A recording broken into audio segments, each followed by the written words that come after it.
একটু weather change হলো, আবহাওয়ার পরিবর্তন, তাতেই কিন্তু হাঁচি হয়, আবার অ্যালার্জিও অনেক সময় দেখা যায়। কমনলি যেটা হচ্ছে আমরা বলি এটা একটা রাইনাইটিস এর সিমটমস।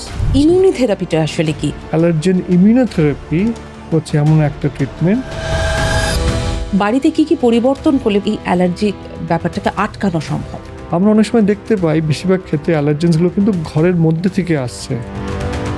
কখন মানুষ বুঝবেন যে আমাকে স্পেশালিস্টের কাছে যেতে হবে? প্রতিরোধ কিভাবে সম্ভব? এইগুলো হচ্ছে কেন? এইগুলো এই জন্যে হচ্ছে। নমস্কার দর্শক বন্ধুরা, হেলথ ইম্প্যাক্ট বাংলায় আপনাদের সকলকে স্বাগত। আপনাদের সঙ্গে রয়েছি আমি সঞ্চিতা। হাঁচি, নাকে জল, অ্যালার্জি কেন বারবার হয়, কি তার কারণ, কিভাবে তার প্রতিকার সম্ভব, এই সমস্ত বিষয় নিয়ে আলোচনায় আমরা আসব। আমাদের সঙ্গে রয়েছেন স্টুডিওতে উপস্থিত প্রফেসর ডক্টর শৈবাল মৈত্র। আমরা যাব ডাক্তারবাবুর কাছে। তার আগে আপনাদেরকে জানিয়ে দিই, যারা আপনারা আমাদের নিয়মিত দর্শক, যে কোনো রকমের প্রশ্ন, মতামত আপনারা জানাতে পারেন। ভিডিওটি সম্পূর্ণ দেখবেন, যদি ভালো লাগে লাইক করবেন, শেয়ার করবেন, এবং নতুন যারা দর্শক বন্ধু রয়েছেন আমাদের চ্যানেলটি সাবস্ক্রাইব করে আমাদের পাশে থাকবেন। আলোচনায় আসি। ডক্টরবাবু, আপনাকে স্বাগত।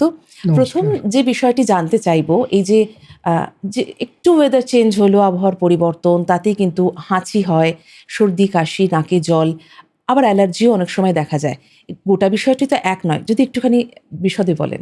হ্যাঁ, যেটা আমরা দেখে থাকি পেশেন্টদের মধ্যে, যে এই আবহাওয়ার চেঞ্জের সঙ্গে বা এই ক্লাইমেট চেঞ্জ, সিজনাল চেঞ্জের সঙ্গে কমনলি অনেক পেশেন্টদের সর্দি, হাঁচি, কাশি, নাক দিয়ে জল পড়া, চোখ লাল হয়ে যাওয়া, চোখ চুলকানো, মাথা ভার হয়ে যাওয়া, এই সিমটমসগুলো দেখা যায়। তো কমনলি যেটা হচ্ছে আমরা বলি এটা একটা রাইনাইটিস এর সিমটমস। এখন রাইনাইটিস অনেক ধরনের হয়, তার মধ্যে সবচেয়ে কমন যেটা সেটা হচ্ছে অ্যালার্জিক রাইনাইটিস। মানে অ্যালার্জির কারণে হচ্ছে নাকের মধ্যে প্রদাহ সৃষ্টি হয়, তার থেকে যে রোগটা হয় সেটাকে বলা হয় অ্যালার্জিক রাইনাইটিস। এখন অ্যালার্জিক রাইনাইটিস সেটা খুব কমনলি আমাদের এনভায়রনমেন্টাল কিছু হচ্ছে ট্রিগার্স থেকে হয়। সেই ট্রিগার্সগুলো কী কী হয়? সেই ট্রিগার্সগুলো হয় যেমন ধরুন হচ্ছে ফুলের রেণু বা ঘাসের রেণু, সেগুলো হচ্ছে ডাস্ট মাইট, হচ্ছে পার্টিকলস, বিভিন্ন হচ্ছে হচ্ছে যে কোনো হচ্ছে অ্যানিমালসের তাদের ওই যে ড্যান্ডার্স যেগুলো হয় সেগুলো। তো এইগুলো খুব, বা হচ্ছে বিভিন্ন ধরনের যে মোলস, যে ফাঙ্গাস, তার স্পোর্সগুলো, এগুলো খুব কমন হচ্ছে কজ অফ অ্যালার্জিক রাইনাইটিস। তো ন্যাচারালি যখনই হচ্ছে সিজন চেঞ্জ বা টেম্পারেচার চেঞ্জ বা হচ্ছে এই পিরিয়ডগুলো হয়, তখন আমাদের এনভায়রনমেন্টের মধ্যে কনসেন্ট্রেশন অফ দিস অ্যালার্জেন্সের তারতম্য হয়। অনেক ক্ষেত্রে দেখা যায় যে এটা অনেকটা বেড়ে যায়। কারণ ইউজুয়ালি আমরা দেখি যে হচ্ছে যখন এই কনসেন্ট্রেশন অফ দিস পার্টিকেলগুলো যখন বেড়ে যাচ্ছে, তখন স্বভাবতই যে মানুষটার মধ্যে অ্যালার্জিক টেন্ডেন্সি আছে তার নাকের মধ্যে এগুলো আরও বেশি ঢুকছে, প্রদাহটা বাড়ছে, তার থেকে তারই সিমটমসগুলোতে আরও বেশি আক্রান্ত হয়ে পড়ছে। তো সেই ক্ষেত্রে অ্যালার্জিক রাইনাইটিস খুব টিপিক্যালি একটা সিজনাল ট্রেন্ড আমরা দেখতে পাই, যে এই সিজনসগুলোতে বেশি হচ্ছে। অনেক সময় যাদের ইনডোর অ্যালার্জেন্স আছে তাদের হচ্ছে ঘরের মধ্যেও সারা বছর হয়, কিন্তু কোনো পার্টিকুলার সিজনে তাদের বেড়ে যায়। তো এইগুলো হচ্ছে অ্যালার্জিক রাইনাইটিসের হচ্ছে সিমটমস। এখন কিছু কিছু ক্ষেত্রে আমরা দেখি যে এর সঙ্গে কারো জ্বর আসতে শুরু হলো। জ্বর আসাটা কিন্তু এটা অ্যালার্জিক রাইনাইটিসের সিমটমস নয়, তার মানে এটা ধরতে হবে তার ইনফেকশন হয়েছে। এটাও খুব কমনলি সিজনাল ভাইরাস ইনফেকশনসগুলো হয়, সেগুলো হচ্ছে ভাইরাল ইনফেকশন থেকে একই ধরনের সিমটমস, একই ধরনের আপার রেসপিরেটরি ট্র্যাক্ট ইনফেকশনস আমরা বলি, কিন্তু ওগুলো ভাইরাল ইউআরআইস। একই ধরনের সিমটম, তবে তার সঙ্গে জ্বর আসতে থাকে, খুব দুর্বল লাগতে থাকে, মাথা ব্যথা হয়, এবং একটা মানে হচ্ছে খিদে চলে যায়, এবং একটা মানে খুবই মানে অস্বস্তি, মানে শরীর একটা মানে ইট বিকামস একটা ম্যালেজ টাইপ অফ শরীরে হয়ে যায়। সেগুলো কিন্তু যদিও অনেকটা অ্যালার্জিক রাইনাইটিসের মতন, কিন্তু সেটা হচ্ছে ভাইরাল ইউআরআই। তো এই ধরনের এখানে সিমটমসগুলো আমরা একটা দেখতে বিষয় পাই। খুব গুরুত্বপূর্ণ, আপনি যেটা বললেন, যে যে মানে জায়গাগুলো থেকে, মানে ফুলের রেণু, দূষণ বা ওয়েদার চেঞ্জ, আবহাওয়ার তারতম্য, এই সমস্ত বিষয়গুলোর জন্য এই অ্যালার্জিক রাইনাইটিস হচ্ছে। তো এগুলো তো খুব স্বাভাবিক কারণেই, যে বা যিনি পেশেন্ট রয়েছেন তিনি তো বারে বারে সিজনাল ভাবে তিনি একটা ক্রনিক অসুস্থ হয়ে পড়ছেন। ক্রনিক ডিজিজ বলতে আমরা যেটা বুঝি। তো এই জায়গা থেকে প্রতিরোধ কিভাবে সম্ভব? মূলত লক্ষণগুলো বুঝলাম, কিন্তু যাদের হচ্ছে তাদের কি কোনোদিনই সর্দি কাশি থামবে না? তারা কি মানে এই রোগটা থেকে কোনোভাবে রেহাই পাবে না?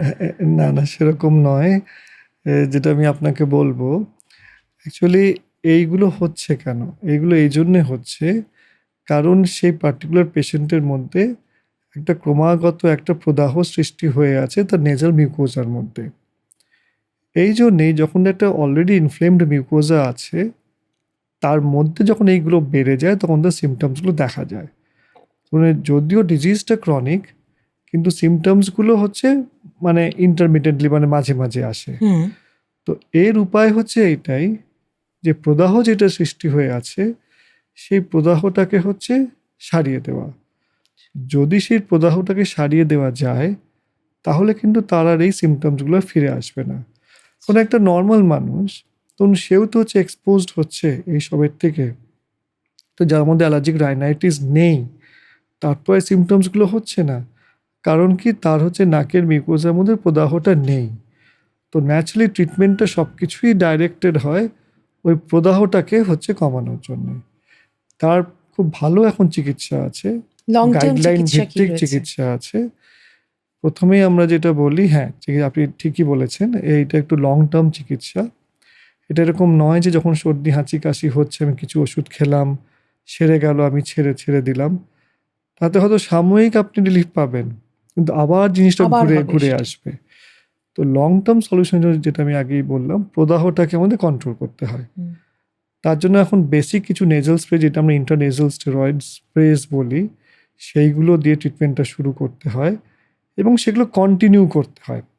এখন সেটা শুরু করবেন একজন সুচিকিৎসক, সে দেখে সিমটমসের সিভিয়ারিটিটা বুঝে কিছু স্কোরিং করা হয়, ক্লিনিক্যাল স্কোরিং, সে স্কোর দেখে কিছু তার মনে হলে কিছু টেস্ট করতে পারে, টেস্টগুলো দেখে সে ট্রিটমেন্টটা শুরু করে। তারপরে সে বলে দেয় যে কতদিন আপনি ওষুধটা নেবেন। হুম তার মানে এই নয় যে পেশেন্ট ওষুধটা নিয়ে সে নিজেই বন্ধ করে দিল, সে ততদিন নেওয়ার পরে আবার তাকে সে চিকিৎসকের কাছে ফিরে যেতে হবে, কারণ সেই দেখে ক্লিনিক্যাল স্কোরিং করে কিছু টেস্ট করে বুঝবে যে নিজের ভেতরের প্রদাহটা চলে গেছে কিনা। হুম যদি সে দেখেন যে প্রদাহটা এখনো আছে, সে ট্রিটমেন্টটা আরো কন্টিনিউ করতে বলবে, ততদিন কন্টিনিউ করতে হবে যতদিন না পুরো প্রদাহটাকে হচ্ছে সে সারিয়ে তুলতে নির্মূল পারছে, না হয়। নির্মূল না হচ্ছে। ইমিউনি থেরাপিটা আসলে কি? এটা কতটা স্থায়ী সমাধান দিতে পারে? হ্যাঁ, এখন ধরুন যে যদি কারো একটা পার্টিকুলার অ্যালার্জেন্স থেকে ধরুন হচ্ছে এই সমস্যাগুলো হচ্ছে, ধরুন ফুলের রেণু থেকে হচ্ছে হুম, বা তার ডাস্ট মাইট পার্টিকলস থেকে হচ্ছে প্রদাহটা সৃষ্টি হচ্ছে, তাহলে সেগুলো তো ক্রমাগত হচ্ছে নাকের মধ্যে যাচ্ছে। হুম, তো সেই পেশেন্টকে যতই না ইন্টারনেজাল স্টেরয়েড দেওয়া হোক, তার ওই যেই এজেন্টগুলো এই প্রদাহটা সৃষ্টি করছে তার থেকে তো সে হচ্ছে বাঁচতে পারছে না, হুম, তো সেটা থেকেই যাচ্ছে।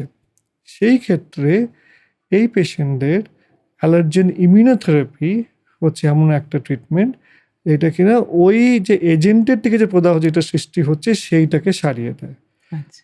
এবং সেটা হচ্ছে পুরো অলমোস্ট মানে পরে সেভারাল ইয়ার্স সেটা সারিয়ে দেয়। তবে সেই পেশেন্টকে হচ্ছে কোন পেশেন্টের মধ্যে অ্যালার্জি ইমিউনোথেরাপি কাজ করবে এবং তার জন্য এটা এফেক্টিভ হবে তার জন্য ডিটেইলড একটা হচ্ছে অ্যানালিসিস প্রয়োজন হয়। হুম, কারণ অ্যালার্জি ইমিউনোথেরাপি একদিন দুদিন বা 1 মাস 2 মাসের ট্রিটমেন্ট নয়, এটা 3 বছরের ট্রিটমেন্ট, আচ্ছা। মিনিমাম 3 বছর, ম্যাক্সিমাম 5 বছর। তো ন্যাচারালি যেটা পেশেন্টের শুরু করার আগে সমস্ত দেখে শুরু করতে হয়, সো দ্যাট আমরা বুঝতে পারি হ্যাঁ এই পেশেন্টের কিন্তু অ্যালার্জেন ইমিউনোথেরাপিতে কাজ হবে হুম, এবং এটাকে সারিয়ে দেওয়া যাবে। আচ্ছা। তারপরে সে পেশেন্টকে পুরো ট্রিটমেন্টটা কমপ্লিট করলে ইউজুয়ালি আমরা দেখি 7 to 10 years maybe life long জিনিসটা আর হলো না। এর আরেকটা হচ্ছে অ্যাডভান্টেজ আছে, সেটা হচ্ছে আমরা জানি যে অ্যালার্জিক ডিজিজ কিন্তু একটা ডিজিজ যেটা হচ্ছে at a particular point of time একটা অর্গানকে এফেক্ট করে, পরবর্তী সময়ে এই অ্যালার্জি ডিজিজগুলো কিন্তু চেঞ্জ হতে থাকে বা অন্যান্য অর্গান এফেক্ট করতে থাকে, যেটাকে আমরা মেডিকেলি টার্মে বলি অ্যালার্জিক মার্চ, মানে এটা মার্চ করে from one disease to another. Okay. তো সেক্ষেত্রে অ্যালার্জিক রাইনাইটিস পেশেন্টে মনে আমরা দেখতে পাই যদি সেই পেশেন্টের প্রপার ট্রিটমেন্ট না হয়, তার যদি হচ্ছে এই ধরনের প্রদাহ থেকে যায়, তার মধ্যে বেশ কিছু পেশেন্টে সেটা অ্যাজমার দিকে টান নিয়ে নেয় আচ্ছা। পরবর্তী সময়ে। বাচ্চাদের মধ্যে আমরা অনেকটা বেশি দেখতে পাই যে বাচ্চাদের প্রপারলি ট্রিটেড না হলে পরবর্তী সময় সেটা অ্যাজমার দিকে টান নিয়ে নিল, সেটা আমরা বড়দের মধ্যেও দেখতে পাই। সেই পেশেন্টের কিন্তু এই অ্যালার্জিক মার্চটা একমাত্র ইমিউনোথেরাপি হচ্ছে আটকাতে পারে, একদম স্থায়ী সমাধান একদম যেটা স্থায়ী সমাধান। প্রথমত 3 বছর, তারপরে 5 বছর, ম্যাক্সিমাম 5 5 বছর, বেশিরভাগ পেশেন্ট 3 বছরেই হচ্ছে এফেক্ট চলে আসে। অক্টোবর বাড়িতে এরকম অ্যালার্জিক ব্যাপারটা হলে তো খুবই সমস্যা, অনেক দিনের একটা মানে স্থায়ী সমাধান পেতে সময় লাগে। বাড়িতে কি কি পরিবর্তন করলে, প্রয়োজনীয় পরিবর্তন করলে এই অ্যালার্জিক ব্যাপারটাকে আটকানো সম্ভব? হ্যাঁ, এটা আপনি মানে খুবই ভালো প্রশ্ন করেছেন। দেখুন, আমরা যখন হচ্ছে অ্যালার্জি ট্রিটমেন্টে আমরা বলি যে দেয়ার আর 4 অ্যাসপেক্টস। একটা হচ্ছে ওষুধপত্র যেটা দিলাম, আরেকটা হচ্ছে যেটা পেশেন্টকে এডুকেট করা বা তার পেরেন্টস এডুকেট করা যে অসুখটা কি, কেন হচ্ছে, কি করতে হবে সেইটা তাদের জানা উচিত। আরেকটা যেটা আমরা এক্ষুনি ডিসকাস করলাম সেটা হচ্ছে অ্যালার্জির ইমিউনোথেরাপি। এছাড়া আরেকটা হচ্ছে মাছ অফ দ্য ট্রিটমেন্ট, যেটা সবারই করা উচিত, যেটা আমরা বলি করার জন্যে, সেটা হচ্ছে অ্যালার্জেন অ্যাভয়েডেন্স মেজার্স। আমরা অনেক সময় দেখতে পাই বেশিরভাগ ক্ষেত্রে অ্যালার্জেন্সগুলো কিন্তু ঘরের মধ্যে থেকে আসছে। তো সেইটাকে অ্যাভয়েডেন্সের জন্য আমাদের কিছু মেজার্স বলে দেওয়া হয়। খুব কমনলি আমরা যেটা বলি যে হাউস ডাস্ট মাইটই যদি আমরা এক্সাম্পল নিই, এই হাউস ডাস্ট মাইটসগুলো কিন্তু ম্যাক্সিমাম থাকে সবার হচ্ছে বালিশের মধ্যে, তোশকের মধ্যে, ম্যাট্রেসের মধ্যে থাকে। কেন? কারণ এই মাইক্রোস্কোপিক যে হচ্ছে মাইটসগুলো, পোকাগুলো আছে, এদের খাদ্য কিন্তু হচ্ছে হিউম্যান ডেড সেলস, স্কিনের যে হচ্ছে ডেড সেলসগুলো, কিন্তু ওরা সেটাই ওদের খাদ্য। তো সেইটা ওরা কোথায় পায়? যখন আমরা রাত্রিবেলা ঘুমোই, আমাদের স্কিন থেকে সেলসগুলো শেডিং হয়, সেটাই কিন্তু ওরা খায় এবং ওরা কিন্তু সেটার উপরেই বাঁচে। তো ন্যাচারালি তারা মিলিয়নস অফ মাইটস কিন্তু আমাদের তোশকের মধ্যে, বালিশের মধ্যে থাকে, যেটা আমরা জানতেও পারি না। যখনই আমরা রাত্রিবেলা ঘুমাচ্ছি তখনই মাইটসগুলো ওপরে উঠে আসে, তারা ওই হচ্ছে স্কিন সেলসগুলো খাদ্য, এবং তার থেকে যেই হচ্ছে পার্টিকলসগুলো, ওগুলো হচ্ছে হাওয়ায় উড়ে যায়। আমরা সারা রাত ঘুমাচ্ছি, সারা রাত আমরা সেগুলো আমার নিঃশ্বাসের দ্বারা আমাদের মধ্যে যাচ্ছে, সিমটমসগুলো বাড়ছে। তো সেক্ষেত্রে প্রতিরোধ তো করার সেটা ঘরোয়া টোটকা প্রতিরোধ কি? হচ্ছে উপায় হচ্ছে, এক তো আমরা বলি যে bedsheet, bed cover, pillow covers, এইগুলো হচ্ছে সপ্তাহে হচ্ছে 2 দিন করে গরম জলের মধ্যে হচ্ছে কাচতে হবে এবং সেটা রোদ্রে শুকাতে হবে। এটা গেল 1 নম্বর। এছাড়া হচ্ছে অনেক ক্ষেত্রে আমরা বলি যে কিছু ডাস্ট মাইট হচ্ছে এনকেজিংস পাওয়া যায়, প্রোটেক্টিভ এনকেজিংস কভার পাওয়া যায়, সেগুলো হচ্ছে তোশকের মধ্যে সেটা দিয়ে কভার করে দেওয়া যায়, বালিশের মধ্যে, ম্যাট্রেসের মধ্যে। এখন হচ্ছে অনেক ডাস্ট মাইট এনকেজিংস এগুলো হচ্ছে আসতে শুরু হয়েছে, আমাদের ইন্ডিয়ান মার্কেটসেও আছে। সেগুলো কিন্তু ওই ডাস্ট মাইটগুলো কিন্তু আর ওই কভারটা ভেদ করে উপরে আসতে দেয় না। তো ন্যাচারালি কি হয়, সেগুলো ডাস্ট মাইটগুলো ভেতরেই রয়ে যায় আর এক্সপোজারটা হয় না। এছাড়া আমরা বলি কোনো সফট টয়েস যেন ঘরের মধ্যে না রাখুন, তার মধ্যে প্রচুর ধুলো জমে, তার থেকে হচ্ছে আবার এইগুলো সৃষ্টি হয় সিমটমসগুলো। প্রেফারেবলি ঘরে কার্পেটস বা হচ্ছে হেভি আপহোলস্ট্রিজ বা সোফা, এইসব কুশন, এইসবগুলো না রাখা। ঘর যেন 2বার করে মোছা হয়, সেটা খুব ইম্পর্টেন্ট। আর হচ্ছে ঘরে যাতে কোনো হচ্ছে বই মানে ধুলো যাতে না জমতে দেওয়া, সেইগুলো হচ্ছে করা। আরেকটা জিনিস যেটা আমরা সবসময় বলে থাকি যে এই ডাস্ট মাইটগুলো কিন্তু হচ্ছে ওদের বডির হচ্ছে ওয়াটার কন্টেন্টটা হচ্ছে মেনটেন হয় এনভায়রনমেন্টাল ওয়াটার থেকে, মানে এনভায়রনমেন্টাল ময়েশ্চার থেকেই কিন্তু ওরা শরীরের ওয়াটার, ওরা কিন্তু ওদের জল খাওয়ার কিছু, ওরা জল খেতে পারে না, কিন্তু ওদের তো জল লাগে, সেই জলটা ওরা কিন্তু এনভায়রনমেন্ট থেকে স্কিনের দ্বারা অ্যাবজর্ব করে। তো ন্যাচারালি যদি আমাদের ঘরের মধ্যে হিউমিডিটি লেভেলটা 50%-এর ওপরে থাকে, মানে there is enough moisture in the হচ্ছে অ্যাটমসফিয়ার, যেটা কিন্তু ম্যাট্রেসের মধ্যেও যাচ্ছে, এই মাইটসগুলো সেগুলো অ্যাবজর্ব করছে এবং সেগুলো বেঁচে থাকছে। যদি হিউমিডিটি লেভেলটা ঘরের মধ্যে কমিয়ে দেওয়া হয়, যেমন শোয়ার ঘরে এখন অনেক ডিহিউমিডিফায়ার হচ্ছে এসে গেছে, এই হচ্ছে অনেক মেশিন এসে গেছে, যদি 50%-এর নিচে যদি কমিয়ে রাখা হয় তাহলে কিন্তু মাইটসগুলো খুব তাড়াতাড়ি মারা যায়। আর বেশিরভাগ ক্ষেত্রে অন্যদের আমরা বলি জানলা দরজা খুলে রাখা, ঘরে যেন অ্যাডিকুয়েট রোদ আসে, তাতে হচ্ছে হিউমিডিটিটা কমে যায়। তো সেখানে কিন্তু এই মাইট প্রোটেক্টিভ এই হচ্ছে অ্যাডভাইসগুলো তাদের ফলো করা উচিত। এছাড়া যেখানে আমরা বলি যেগুলো মোল্ড স্পোর্স, ফাঙ্গাস, সেগুলো কিন্তু জমে, যদি কোথাও দেওয়ালের মধ্যে হচ্ছে আপনার অনেক জায়গায় যেমন হচ্ছে জল লিক করছে বা সেখানে জল জমে বা সেখানে দেওয়ালের মধ্যে ফাঙ্গাসগুলো সেগুলোতে না গ্রোথ হয়, ফাঙ্গাল স্পোর্স থেকে খুব তাড়াতাড়ি হচ্ছে অ্যালার্জিসগুলো দেখা যায়। আরেকটা খুব কমন কজ অফ অ্যালার্জিজ হচ্ছে আরশোলা। সেটা আমাদের সবার ঘরে ঘরে আছে। যতটা সম্ভব হচ্ছে পেস্ট ম্যানেজমেন্ট করা, আর মানে খাবার দাবার যেখানে বিছানার মধ্যে যাতে খাবার না কেউ নিয়ে খায়, আর যেখানে হচ্ছে লেফট ওভার্স ফুডগুলো যাতে তারা প্রপারলি মানে সেগুলো ডিসপোজ অফটা প্রপার করে। এই সমস্ত মেজার্সগুলো যদি করা যায়, এনভায়রনমেন্টাল চেঞ্জেসগুলো অনেকটাই সিমটমটাকে হচ্ছে কমিয়ে দেওয়া যায়।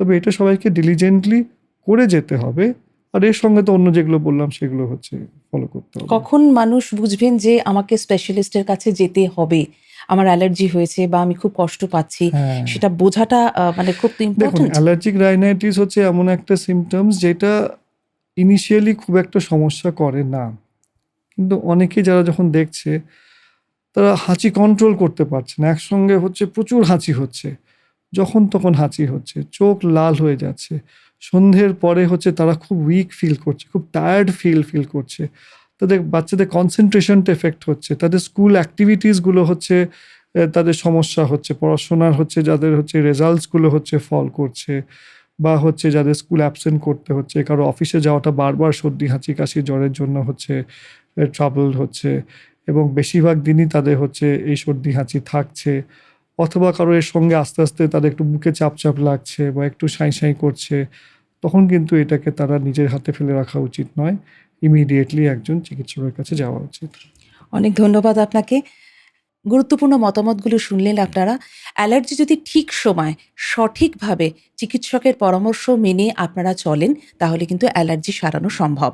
দ্রুত চিকিৎসকের কাছে যান, ফেলে রাখবেন না, ভয় পাবেন না। আর অবশ্যই আপনাদের গুরুত্বপূর্ণ মতামত আমাদেরকে জানাতে থাকুন আর আমাদের পাশে থাকুন। ভালো থাকুন, সুস্থ থাকুন।